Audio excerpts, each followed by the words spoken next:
কংগ্রেসের পক্ষ থেকে সমস্ত দিদিরা দাদারা থেকে আমরা দেয়ালে এখন চুন দেওয়া শুরু করেছি। দেয়ালে তৃণমূল কংগ্রেসের যে লোগো সেই ছবিটা আঁকছি, এভাবে আমরা শুরু করেছি। কতুলপুরের বিধানসভা ভোটের আগে দেয়াল লিখন শুরু মহিলা তৃণমূলের। আসন্ন 2026 বিধানসভা নির্বাচনকে সামনে রেখে দেয়াল লিখন শুরু করল কতুলপুর অঞ্চল মহিলা তৃণমূল কংগ্রেস। কতুলপুরের সবজি বাজার এলাকায় এই কর্মসূচিতে উপস্থিত ছিলেন বিষ্ণুপুর সাংগঠনিক জেলা মহিলা তৃণমূল কংগ্রেসের সভানেত্রী সঙ্গীতা মালিক। এদিন মহিলা তৃণমূলের নেত্রী ও কর্মীরা একজোট হয়ে নিজ হাতে তুলে তুলে দেয়াল লিখনে অংশ নেন। নেতৃত্ব থেকে সঙ্গীতা মালিক নিজেও দেয়ালে লিখে কর্মীদের উৎসাহ বাড়ান। দলীয় সূত্রে জানা গেছে, বিধানসভা ভোটের প্রস্তুতি হিসেবেই আগামী এই কর্মসূচি নেওয়া হয়েছে। সাংবাদিকদের মুখোমুখি হয়ে সঙ্গীতা মালিক বলেন, তৃণমূল কংগ্রেসের পক্ষ থেকে দিদি দাদারা মিলেই আমরা দেয়াল লিখন শুরু করেছি। প্রার্থী কে হবে সেটা বড় বিষয় নয়, আমাদের কর্মীদের উৎসাহ রয়েছে। আমরা প্রতিদিনের সংগঠনের কাজ করি, এটাও তারই অংশ। তিনি আরো জানান, এখনো ভোট ঘোষণা না হলেও আগেভাগে দেওয়াল, চুন এবং ছবি আঁকার কাজ সেরে রাখা হচ্ছে, কারণ 2026 নির্বাচন সামনে রেখে সময় কম। এদিন দেয়াল লিখনের স্থান থেকে বিজেপিকে কটাক্ষ করেন তিনি। অভিযোগ করে বলেন, বিজেপি নোংরা রাজনীতি করছে এবং এলাকায় এসে মিথ্যা প্রচার চালাচ্ছে বলে স্থানীয় মহিলারা তাকে জানিয়েছেন। তার দাবি, বিজেপির বিরুদ্ধে প্রতিবাদে পাড়ার মহিলারা ইতিমধ্যে একজোট হয়েছে।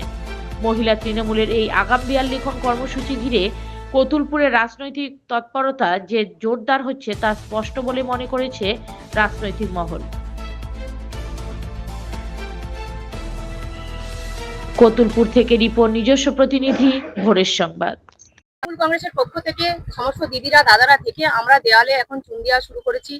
দেয়ালে তৃণমূল কংগ্রেসের যে লোগো সেই ছবিটা আঁকছি, এভাবে আমরা শুরু করেছি। কাদের পক্ষ থেকে হলো? এটা তৃণমূলের পক্ষ থেকে। কোথায় হলো আজ? আজকে হলো আমাদের কতুলপুর ব্লকের অন্তর্গত কতুলপুর অঞ্চলের তাঁতিপাড়া বুথ থেকে আমাদের শুরু হলো। এখনো তো বিধানসভা ভোট ঘোষণা নেই বা প্রার্থী ঘোষণা নয়, তার আগেই এই দেয়াল লেখন কেন? দেখুন, প্রার্থী কে হবে না হবে সেটা বড় কথা নয়, আমরা দেয়াল লিখছি, মেয়েদের উৎসাহ আছে, দাদাদের উৎসাহ আছে। চলুন আমরা সবাই, প্রতিদিন আমরা কর্মসূচির মধ্যে দিয়ে থাকি, আমরা প্রতিদিন কাজ করি, প্রতিদিন কাজের মধ্যে দিয়ে থাকি।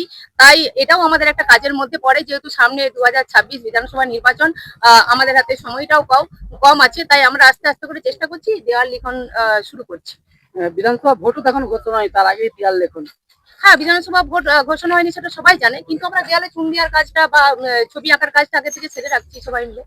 এই দেয়াল লেখনের মধ্য দিয়ে বিজেপির উদ্দেশ্যে কি বার্তা দিবেন? দেখুন, বিজেপি তো নোংরা রাজনীতি করে। বিজেপি এই পাড়ায় আসছে, মিথ্যা কথা বলছে। আজকে দিদিদের নিয়ে মিটিং করছিলাম, দিদিরা তাই বলছিলেন যে আমাদের পাড়ায় আসছে, আবার মিথ্যা কথা বলছে।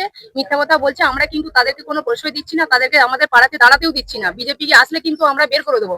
মহিলারা একত্রিত হয়ে গেছে বিজেপিকে একদম পাড়া থেকে তাড়ানোর জন্য। বিজেপি, সিপিএম, কংগ্রেস যেই যাক না কেন, পাড়াতে মহিলারা কিন্তু একজোট হয়ে রেডি আছে যে তাদেরকে পাড়া থেকে বের করে দেবে। কারণ বিজেপি মিথ্যা কথা বলেছে, জাতিতে ধর্মে ধর্মে, হিন্দু মুসলিমে বিভাজন করেছে। এছাড়াও উন্নয়ন তারা করেনি, মিথ্যা প্রতিশ্রুতি দিয়ে কোনো উন্নয়ন করেনি। ওরা দেখেছে, আমাদের দিদিরা দেখেছেন বা দাদারাও দেখেছেন যে যিনি আমাদের উন্নয়ন করেছেন, আজকে জন্ম থেকে মৃত্যু পর্যন্ত উন্নয়নের মাধ্যমে উন্নয়নের আলো প্রত্যেকটি পাড়ায়, প্রত্যেকটি কোনায় পৌঁছে দিয়েছেন, তিনি হচ্ছেন মমতা বন্দ্যোপাধ্যায়।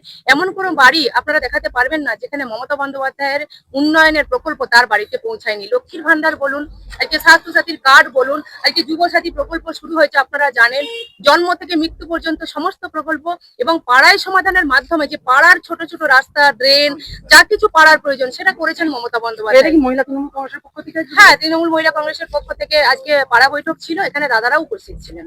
তাদের পক্ষ থেকে দেয়াল লেখন হলো? হ্যাঁ, সবাই মিলে করেছি।